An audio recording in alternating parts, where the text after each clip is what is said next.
네, 오늘 우리에게 주신 하나님의 말씀은 사도행전입니다. 사도행전 제19장 23절에서 27절까지 말씀, 우리에게 주신 말씀입니다. 사도행전 제19장 23절에서 27절까지 말씀 찾으신 분들은 본인의 성경을 들고 자리에서 일어서 주시기 바랍니다. 네, 그럼 우리 같이 한 목소리로 받들어 읽도록 하겠습니다. 시작. 그 무렵에 주님의 도호 때문에 적지 않은 소동이 일어났다. 데메드리오라고 하는 은장이가 은으로 아데미 여신의 모형 신전들을 만들어서 직공들에게 적지 않은 돈벌이를 시켜주었다. 그가 직공들과 이런 일에 종사하는 사람들을 모아놓고 말하였다. 여러분이 아시는 바와 같이 우리는 이 사업을 잘 살고 있습니다. 그런데 여러분이 보고 듣는 대로 바울이라는 이 사람이 에베소에서뿐만 아니라 거의 온 아시아에 걸쳐서 사람의 손으로 만든 신은 신이 아니다라고 말하면서 많은 사람들을 설득해서 마음을 돌려놓았습니다. 그러니 우리의 이 사업이 명성을 잃을 위험이 있을 뿐만 아니라 이 위대한 아데미 여신의 신전도 무시당하고 또 나아가서는 온 아시아와 온 세계가 숭배하는 이 여신의 위신이 땅에 떨어지고 말 위험이 있습니다.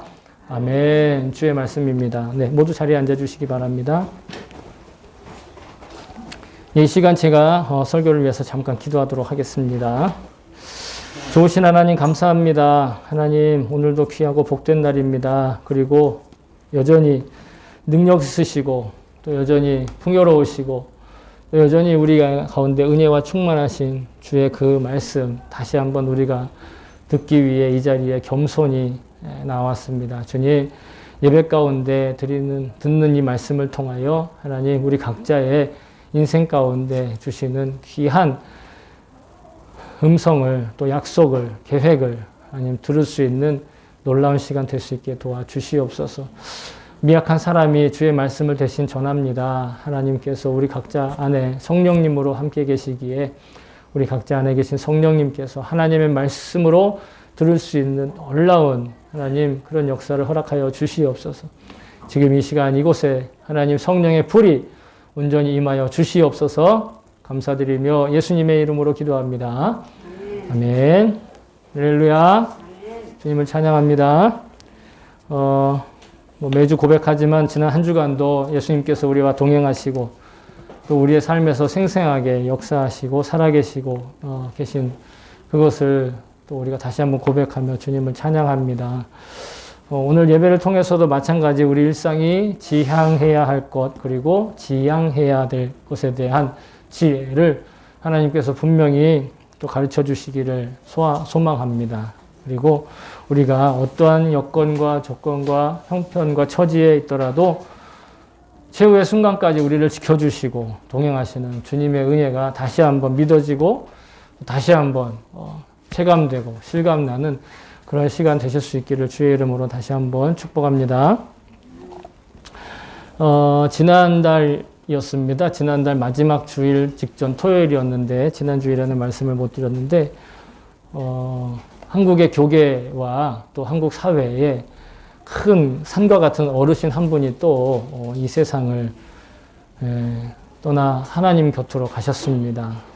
그분이 바로 너무 유명한 분인데 이어령 박사님이라고 전 문화부 장관이면서 그리고 문학가이시면서 또 교계에서는 처음부터는 아니지만 나중에 연세가 드셔서 세례를 받으시고 큰 지혜의 울림을 이렇게 글로 남겨주셨던 큰 산과 같은 분이시죠.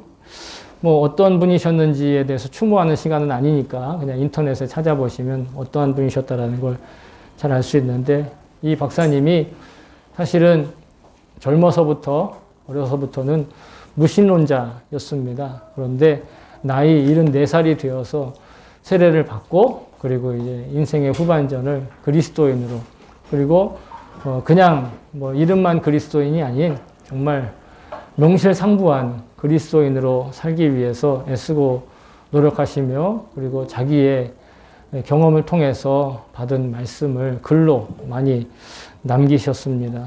저는 그런 글들 가운데 그분의 글을 처음으로 접한 것이 그리스도인으로서 쓰신 글로서 처음 접한 것이 그 제목이 제가 우리 교회 그 서고에도 꽂혀져 있는데 빵만으로는 살 수 없다라는 책입니다. 그 책은 이어령 박사님이 그 문학 박사였고 글을 쓰는 사람이었기 때문에 젊어서도 무신론자의 입장에서 성경도 여러 번 읽고 성경에 대한 어떤 지식도 박식한 그런 분이었죠. 그런데 무신론자로서 읽은 성경이 아닌 본인의 표현으로는 햇병아리와 같은 그리스도, 이제 다시 태어난 사람으로서의 다시 읽은 성경의 이야기를 자신의 입장과 또 자신의 경험과 또 자신에게 주신 그 재능을 활용해서 풀어낸 이른바 바이블 시론이라는 시학이라는 이름으로 발간한 책이었는데요. 그 책 내용은 직접 읽어보시면 매우 이렇게 감동적인 부분들이 참 많이 있는데 그 내용들의 전체를 꿰뚫는 것이 바로 그 책 제목인 빵만으로 살 수는 없다. 빵만으로 살 수 없다라는 그런 제목입니다. 이 빵만으로 살 수 없다라는 제목은 사실은 성경에 예수님께서 공생애를 시작하시기 전 40일 동안 광야에서 약간의 금식하시면서 기도하셨어요. 공생애를 준비하셨어요.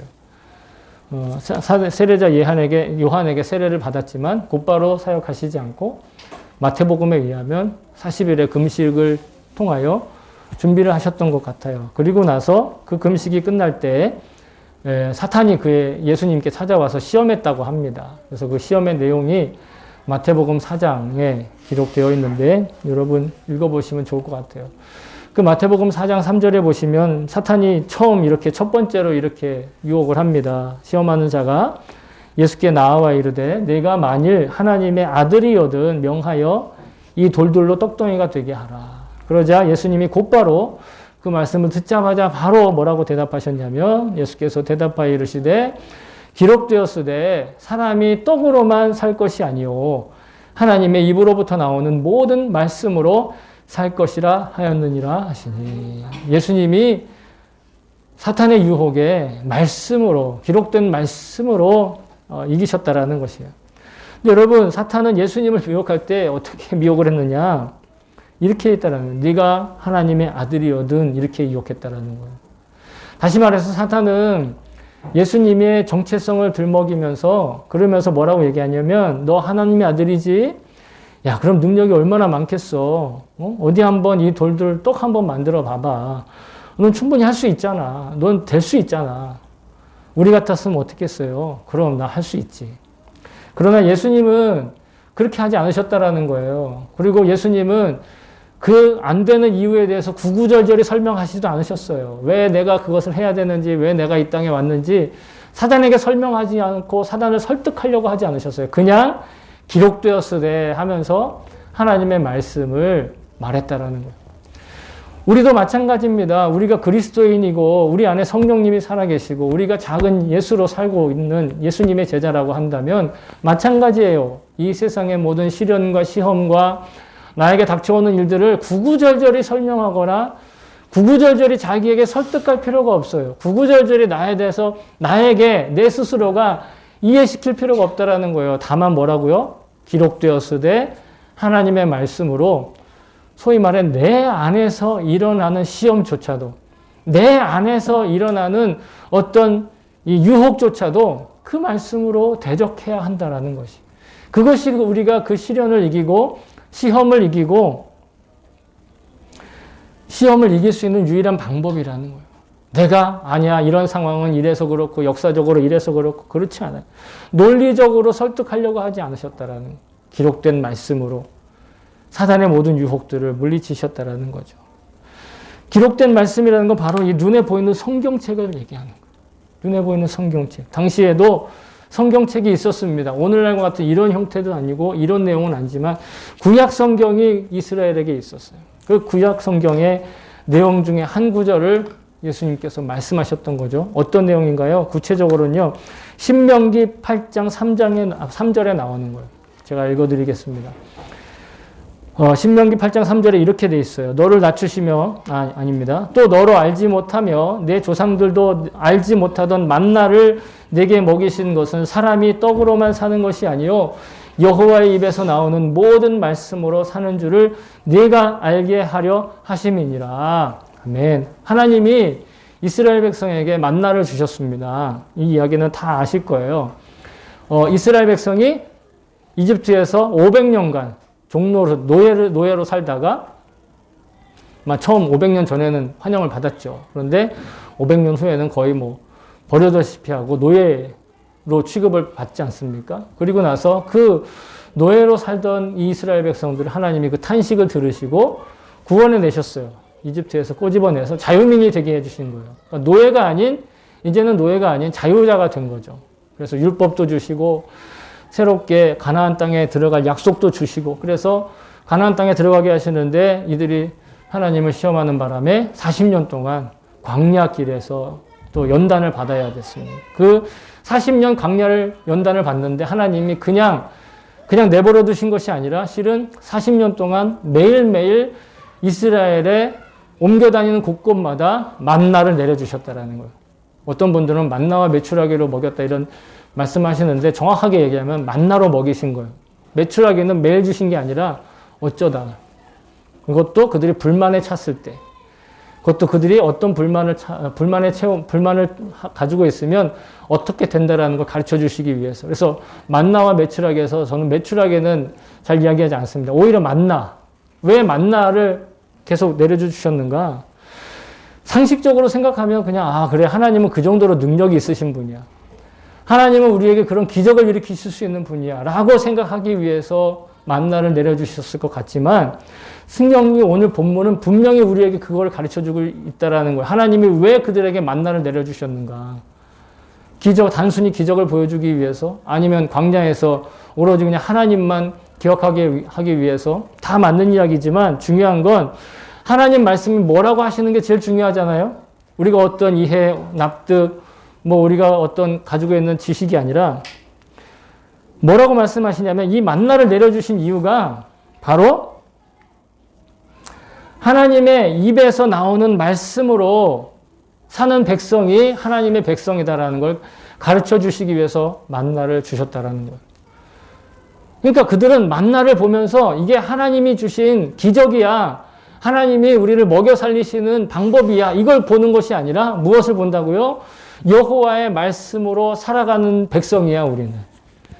그들은 만나를 보면서 나는 여호와의 백성으로 사는 백성이야 라는 것을 끊임없이 확인하고 끊임없이 그것을 보고 듣고 맛보고 그리고 생존했다라는 것입니다. 처음에 이스라엘 백성들이 만나를 만났을 때는 굉장히 기뻐했어요. 와, 세상에 이런 게 다 있냐. 여러분 놀라지 마세요. 얼마 안 가서 그들은 그 만나를 지겨워하기 시작했다라는 거예요.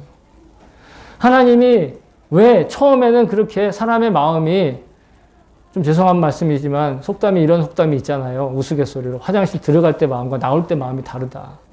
그런데 이스라엘 백성도 마찬가지였던 거예요. 처음 만나를 광야에 가면 농사를 지을 수 없어요. 광야에 가면 그들이 정착해서 살지 않았어요.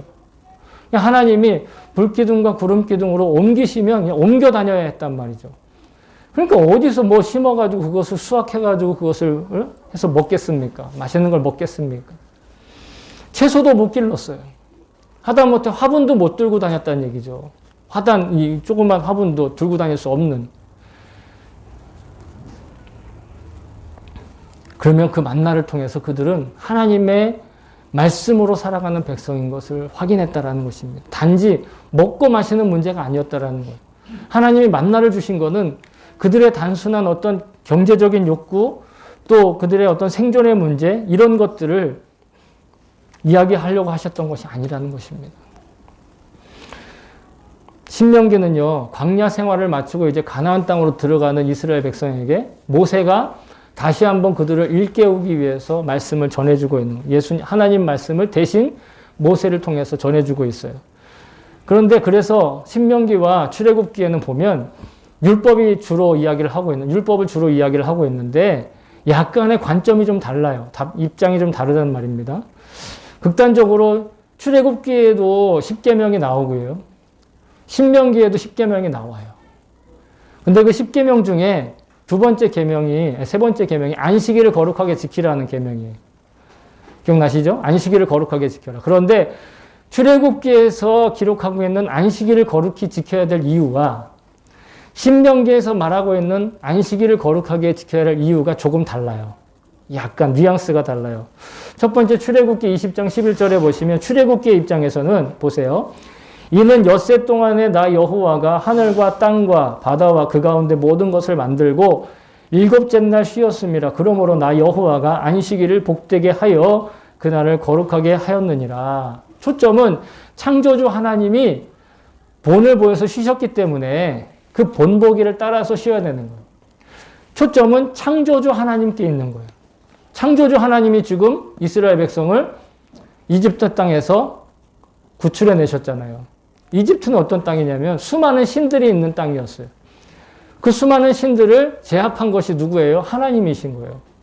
이집트의 10가지 재앙 이야기가 기억나시죠? 그 10가지 재앙이 사실은 진짜 있는 재앙이면서 실제로 이집트 사람들의 우상 숭배를 하나하나 쳐부수고 깨부시는 하나님의 믿음을 상징한다는 설도 있어요.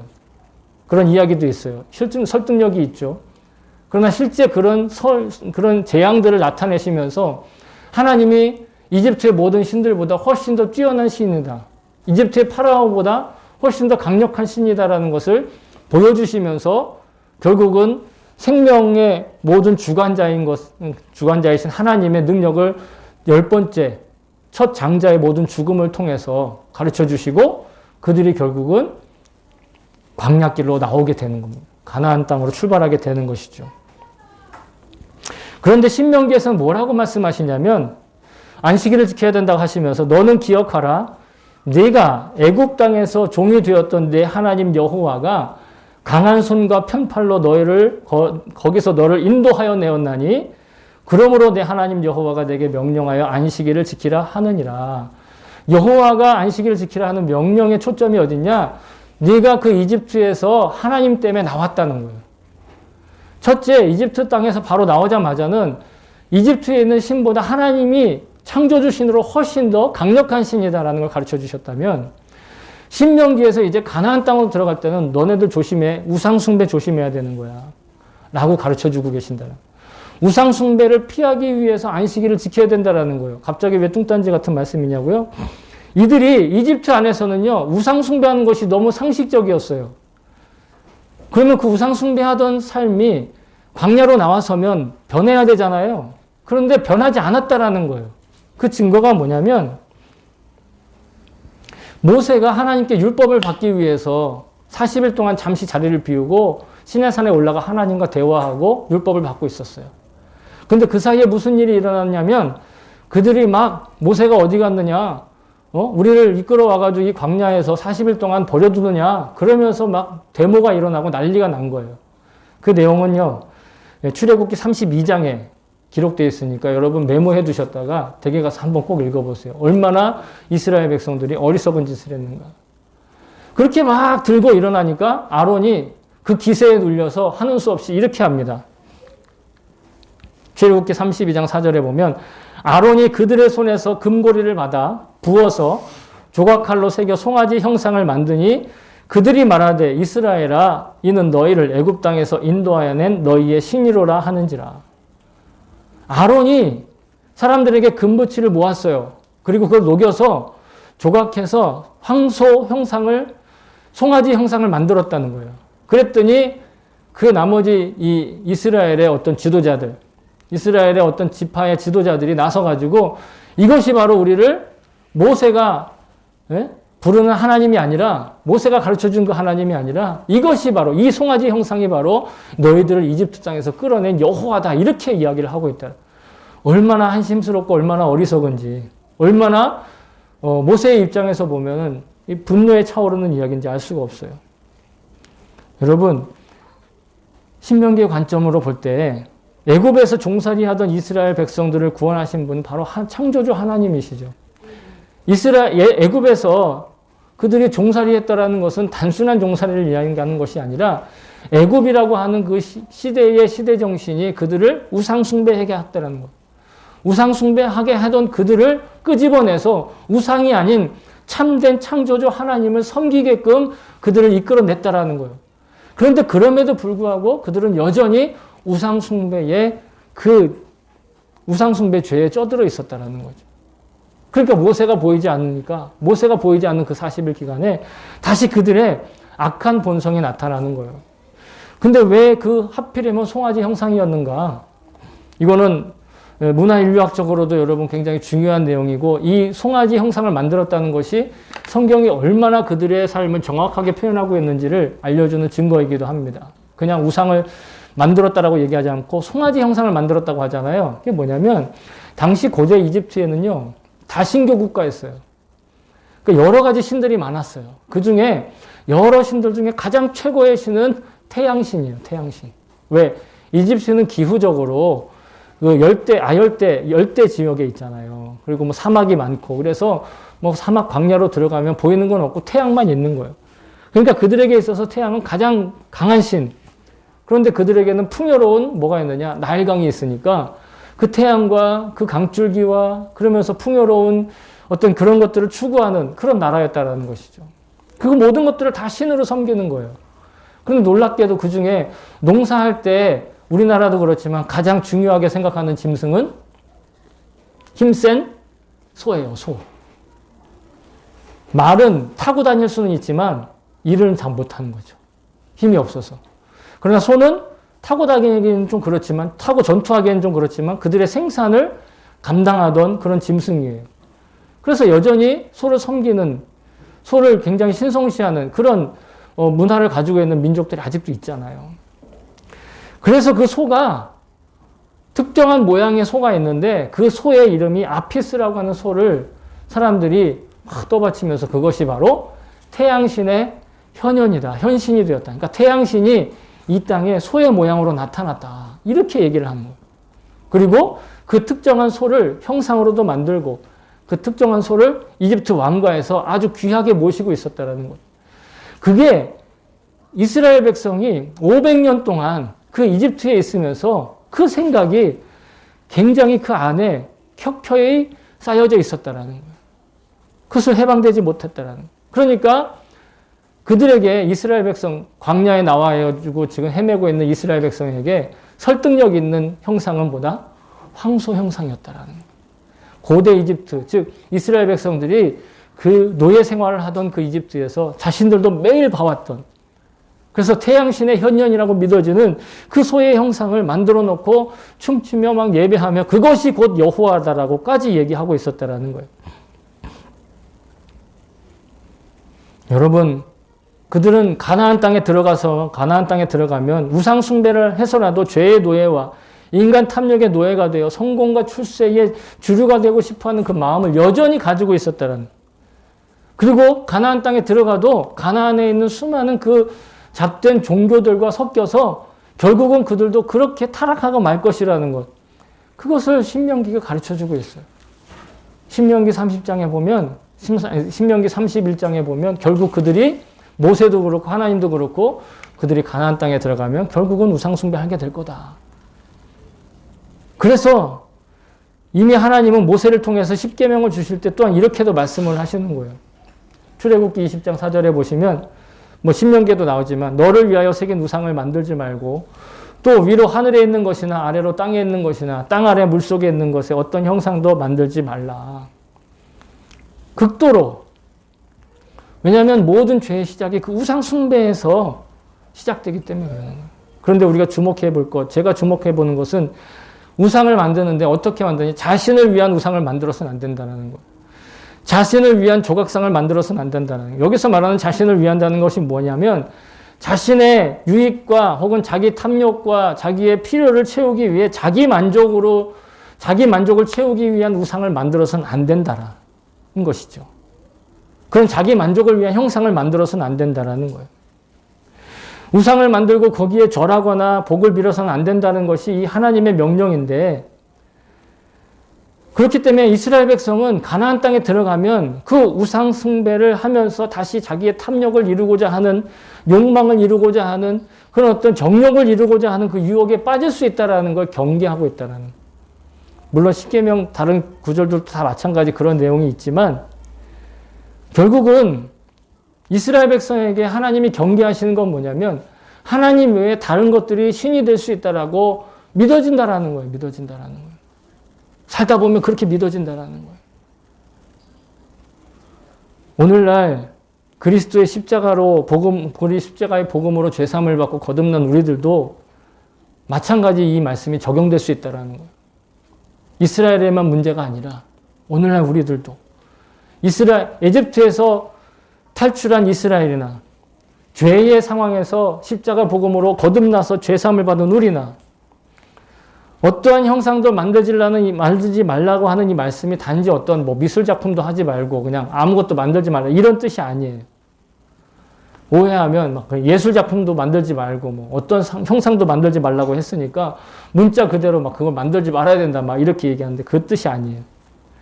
자, 예수님께서 아까 사탄을 물리치실 때 이 떡이 아니라 빵이 아니라 하나님의 말씀으로 산다라고 얘기했잖아요.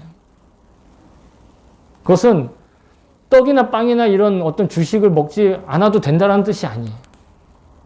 그게 아니라 하나님의 말씀과 하나님과의 그 관계를 단순히 어떤 우리의 눈에 보이는 경제적인 가치나 아니면 세속적인 성취의 열매로 헤아려서는 안 된다는 거예요. 다시 말해 내가 믿음이 좋으냐 믿음이 있느냐 없느냐를 판단함에 있어서 그가 무엇을 가졌느냐 그가 무엇을 자랑할 것이 있느냐 그가 얼마나 열심히 사느냐가 그 기준이 아니라는 거예요. 하나님과 동행하는 믿음이 우리가 가지고 있는 어떤 경제적인 가치나 출세나 성공으로 인해서 환산되거나 평가되어서는 안 된다는 것이죠. 그것을 세속적인 가치로 하나님과의 관계, 믿음의 관계를 헤아리는 그 순간 그것이 바로 우상숭배가 될 수 있다는 거예요. 예수님께 어떤 부자 청년이 찾아왔죠. 내가 이것도 지키고 저것도 했고 했는데 내가 구원받으려면 내가 구원받기 위해서 뭐가 더 부족하냐. 그랬더니 예수님이 너 가진 거 다 팔아서 가난한 자한테 주고 그리고 날 따라와. 그랬더니 그 청년이 어떻게 했습니까? 다 팔아서 예수님 따라갔죠? 아닙니다. 자기가 부자이기 때문에 가진 것이 많아서 어떻게 하나? 근심하며 떠나갔어요. 그때 예수님이 그의 뒷모습을 보면서 이렇게 말씀하셨어요. 너희에게 말하노니 낙타가 바늘귀로 들어가는 것이 부자가 하나님 나라에 들어가는 것보다 쉬우리라 하시니. 이 말씀을 듣고 제자들이 듣고 몹시 놀라 이르되 그렇다면 누가 구원을 얻을 수 있으리까 이렇게 얘기합니다. 놀랍죠? 부자가 구원받는 게 나귀가 바늘길을 통과하는 것보다 더 어렵다라고 얘기했는데 제자들이 왜 놀래요? 자기들은 부자도 아니면서. 그 이유가 있어요. 당신은요, 부자는 하나님께 믿음이 좋아서 하나님께 헌신해서 축복받은 사람의 증거가 부자였다라는 거예요. 지금 말로 얘기하면 성공한 사람이 믿음이 좋아서 성공했고 자랑할 것이 많은 사람이 믿음이 좋아서 자랑할 것이 많다라고 생각한다라는 거예요. 저 사람이 저렇게 잘 됐는데, 저 사람이 저렇게 성공했는데, 저 사람이 저렇게 건강했는데 당연히 믿음 좋지. 아니면 반대로 저 사람은 믿음은 좋은데 왜 이렇게 돈이 없어? 저 사람 믿음은 좋은데 왜 이렇게 실패하는 거야? 저 사람 믿음은 좋은데 왜 이렇게 저렇게 병든 거야? 이렇게 판단하는 것, 그 이면에는 무엇이 있느냐? 바로 하나님과 나와의 관계를 이 세상의 잣대로, 이 세상의 가치평가로 헤아리는 것에서 온다는 거예요. 그 후에 예수님은 사람으로는 할 수 없으되 하나님으로는 다 하실 수 있다라고 말씀하시잖아요. 그게 뭐냐면 인간들의 가치평가로 믿음을 헤아릴 수 없다라는 거예요. 인간들의 가치평가로 믿음을 헤아리면 그것이 곧 우상숭배이기 때문에 그러는 것이죠. 물론 여러분, 하나님께서요, 우리에게 복 주시기를 원합니다. 아멘. 우리를 윤택하게 살게 하도록 하실 수 있고 부유한 삶의 기회도 주실 수가 있어요. 분명히. 제가 그것을 부정하거나 그렇지 않다라고 얘기하는 건 아니에요. 중요한 건 뭐냐면 우리가 여러분 근데 솔직히 말해 부유함과 풍요로움이 곧 믿음이 좋다라는 걸 증명하지 않다라는 걸 알아야 돼요. 성공하는 것이, 크리스천으로서 성공하는 것이 그의 믿음을 증명하는 것은 아니다라는 걸 알아야 된다. 놀랍게도 성경은요, 우리의 믿음은 어려운 비주류의 삶 속에서, 주류가 아닌 비주류의 삶 속에서 더 견고해지고 빛을 발하고 있다는 것을 오히려 더 많이 이야기한다라는 거예요. 로마서 5장 3절부터 4절에 바울은 이렇게 얘기합니다. 다만 이뿐 아니라 우리가 환난 중에도 즐거워하나니 이는 환난은 인내를, 인내는 연단은 소망을 이루는 줄 알미로다. 인내와 연단과 이 모든 것들이 우리의 소망을 이룬다라는 거예요. 히브리서 10장 36절에 너희에게 인내가 필요함은 너희가 하나님의 뜻을 행한 후에 약속한 것을 받기 위함이라. 하나님의 약속은 인내를 통해서 우리에게 주어진다라는 것이에요. 인내와 기다림과 그 여러 가지 어려운 일들, 시련들, 사실은 그 안에서 우리의 믿음은 더 견고해지고 강력해진다라는 거예요.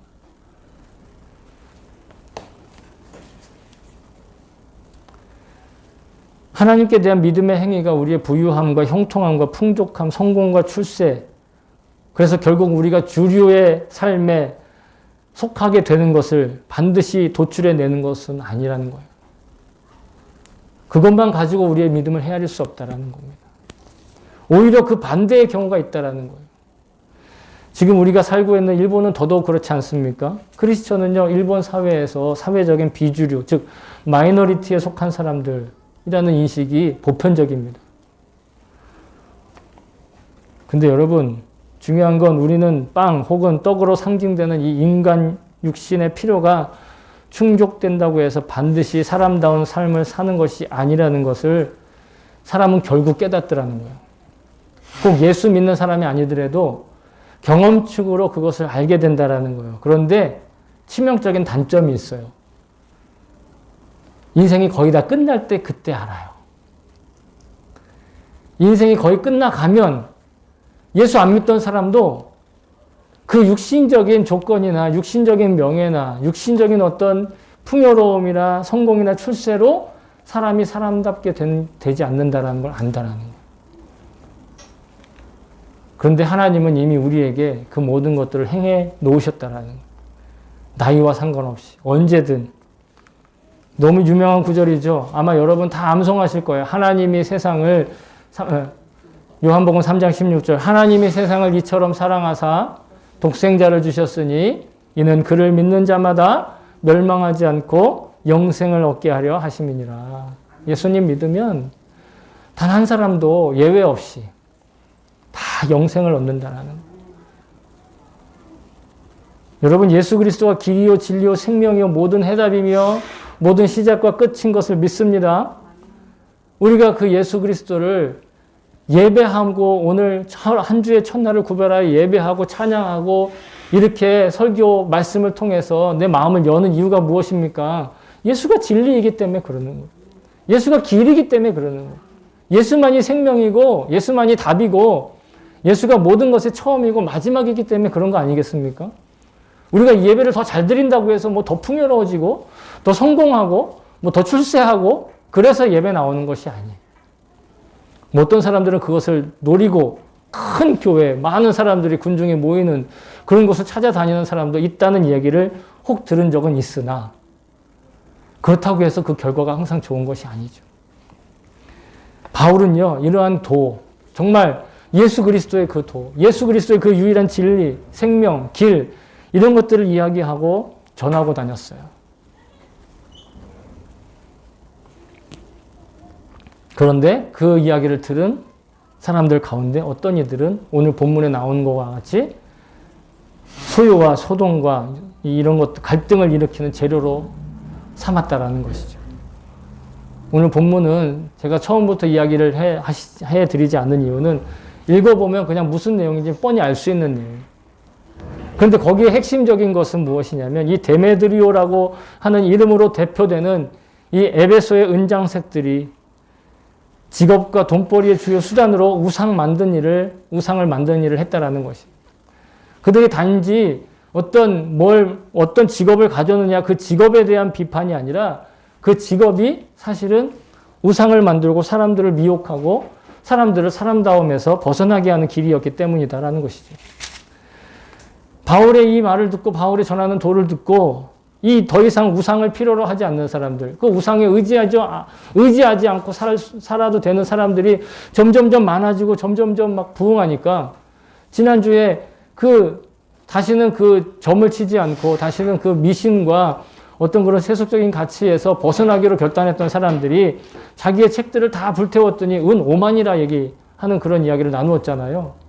그런 일들이 막 일어나니까 그런 어떤 무지몽매함에서 미신에서 깨어나는 일들이 막 많아지니까 자신들의 돈벌이에 위기의식을 느끼는 거예요. 지금까지 자신들이 그 주류였는데 지금까지는 자신들이 그 메인스트림으로 그 사회를 주도했는데 그 주도권을 빼앗기니까 그게 두려워서 바울을 고발하고 그리스도인들을 박해하기 시작했다는 거예요. 한마디로 이 바울이 우상은 더 이상 신이 아니다라고 하는 이 말 때문에 그들의 풍요로운 생활에 복음이 걸림돌이 되었다는 것을 증명하고 있다는 거예요. 빵과 밥이 제일 큰 문제요 과제라고 여기는 이 탐욕적인 세상에서 복음은 결국 걸림돌에 불과하다라는 걸 오늘 에피소드는 말하고 있다는 거예요. 근데 여러분 사실 우리에게도 빵과 이런 밥은 중요한 과제인 것은 분명합니다. 경제적인 요소 이런 것들을 우리의 삶에서 제외할 수는 없죠. 그러나 여러분 우리가 하나님의 말씀으로 우리의 내면이 채워지지 않으면 아무리 우리가 많이 먹고 많이 누리고 해도 결국은 우리의 육신은 단백질 덩어리에 불과하며 우리의 입에 들어오는 그 모든 것들은 탄수화물 덩어리에 불과할 뿐이라는 것이죠. 우리가 정말 양식다운 양식, 온전한 양식을 먹고 마시기 위해서 먼저 우리 마음 가운데 하나님의 말씀으로 채워진 후에 그 음식을 먹고 그 경제적인 유익을 누려야 한다는 것입니다. 여러분 에베소의 사람들은요 우상의 조각들을 만들고 그것을 사고 팔며 그리고 그것을 소유함으로써 풍요와 다산을 이룰 수 있다고 믿었습니다. 그것은 미신이죠. 이러한 미신에 편승해서 어떤 사람들은 자신의 손재주를 이용해서 이 천부적인 재능을 이용해서 하나님께 영광을 돌리기는커녕 하나님께서 맡기신 그 실력으로 자기의 배를 채우는데 급급했다라는 것입니다. 그 이기적인 풍요를 누리고 그 이기적인 풍요로운 생활을 자랑했다라는 것이에요. 그것이 주류라고 또 우상을 소유하면 큰 행운을 얻을 수 있다고 가르친 자들이 있었습니다. 그리고 그 헛된 우상을 믿고 우상 숭배를 구매한 자나 또 우상을 만들어 팔면서 축적한 부를 자랑하는 자나 실은 모두가 다 우상 숭배자들이라는 것이죠. 오늘날에는 어떻게 보면 이 눈에 보이는 우상단지를 만들어서 그것을 섬기는 일들은 적은지 모르겠지만 여러분 또 다른 우상들이 우리를 지배하고 우리를 유혹하고 있어요. 그것은 바로 자본이나 경제와 주류의 삶과 성공이라는 우상들이 우리를 유혹하고 있다는 것입니다. 여러분 지금 러시아가 우크라이나를 침략한 만행 가만히 속을 들여다보면 바로 그런 자본과 경제를 획득하고 권력의 주류로서 주도권을 지키려고 하는 그 수단을 남용한 결과가 아닐까 판단을 해봅니다. 러시아만 그렇겠습니까? 이 지구상의 곳곳에 주류로서 이 지구상의 곳곳에서 여전히 부정부패가 일어나고 또 정의를 이야기하지만 불의가 일어나고 또 돈벌이를 이용해서 모든 것들이 다 그런 어떤 악한 일들이 일어나는 것이 다 우상숭배의 그 뿌리에서 시작된 것은 아닌가. 겉으로 드러나진 않지만 인면에 감추어진 이 대부분의 갈등들의 원인은 그 뿌리는 바로 풍요로운 자본에 대한 갈망 그리고 주도권을 가진 세속적인 주류가 되고자 하는 탐욕에 불과하다. 그렇게 생각을 합니다. 여러분 성경이 이렇게 말씀하고 있습니다. 그러므로 땅에 있는 지체를 죽이라. 음란과 부정과 사욕과 악한 정욕과 탐심이니 탐심은 우상숭배니라. 뭔가를 탐욕적으로 구하는 게 우상숭배라는 거예요. 기본적으로 우리가 필요한 것들을 필요한 어떤 일상생활을 위해서 하는 경제활동이나 또 여러 가지 자신의 꿈을 이루어가는 하나님께로부터 받은 그런 재능들을 활용하는 것이 우상숭배가 아니라 탐욕적으로 그것들을 헤아리고 탐욕적으로 그런 것들을 이용하는 것이 우상숭배라는. 또 아까도 말씀드렸다시피 하나님과의 관계를 어떤 눈에 보이는 어떤 물질적인 가치나 눈에 보이는 어떤 성공의 가치로서 헤아리는 것, 그것이 바로 우상숭배라는 것이죠. 이 시대에 우리를 경제적인 풍요로움으로 유혹하는 것은 무엇입니까? 우리를 세속적인 승리와 출세로 또한 유혹하는 것은 또 무엇입니까? 온갖 대의명분을 말하고 정의와 공정과 상식과 성취와 성공과 발전을 말하고 있지만 결국 자기가 주류가 되어 타인을 노예와 같이 삼으려는 이 탐심을 자극하는 주장이라고 한다면 여러분, 그것이 곧 우상숭배입니다. 아무리 겉으로 좋은 말을 해도 그 안에 우리의 탐욕을 이용하는 것이라면 그것이 곧 우상숭배라는 것이에요. 여러분, 마지막으로 데메드리오의 입으로 말한 바울의 메시지, 그것이 곧 우리가 기억해야 될 중요한 주제인 것입니다. 데메드리오는 이렇게 얘기했습니다. 바울이 이렇게 주장한다고. 사람의 손으로 만든 것은 신이 아니다. 사랑하는 성도 여러분, 성공하여 풍요로운 주류의 삶을 살고 싶습니까? 주님은 우리가 성공했거나 풍요로운 주류의 삶을 살았다는 이유로 구원하신 것이 아닙니다. 오히려 가난한 이들이 복이 있다고 예수님 말씀하셨습니다. 슬피 울며 탄식하는 자가 복이 있다라고 말씀하셨습니다. 왜냐하면 가난하고 슬퍼하며 탄식하는 자들이 오히려 오직 하나님의 말씀에만 갈급할 수 있기 때문입니다. 지금 당장 먹을 것이 없고 해결할 문제가 앞으로 가로막고 있더라도 여러분, 결코 주님의 말씀과 동행하는 일상을 포기하지 마시기를 다시 한번 축복합니다. 세속의 신과 영웅들이 그럴듯한 거짓말로 우리에게 성공과 풍요로움의 허풍을 약속할지 모르지만 주님은 진리를 볼 수 있는 눈을 우리에게 열어주시는 줄로 믿습니다. 주님과 동행하고 거룩하고 경건하게 사는 것, 여러분, 이것이 영생의 힘과 능력으로 사는 것인 줄로 믿습니다.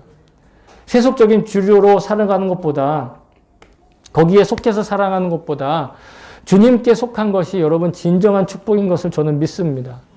저와 여러분의 일상에 헛되고 어리석은 성공 신화의 뜬구름이 아니라 길이요 진리요 생명이신 예수님과의 분명히 동행하는 행복이 여러분들 가운데, 제 가운데 충만하기를 다시 한번 주님의 이름으로 축복합니다. 아멘. 아멘.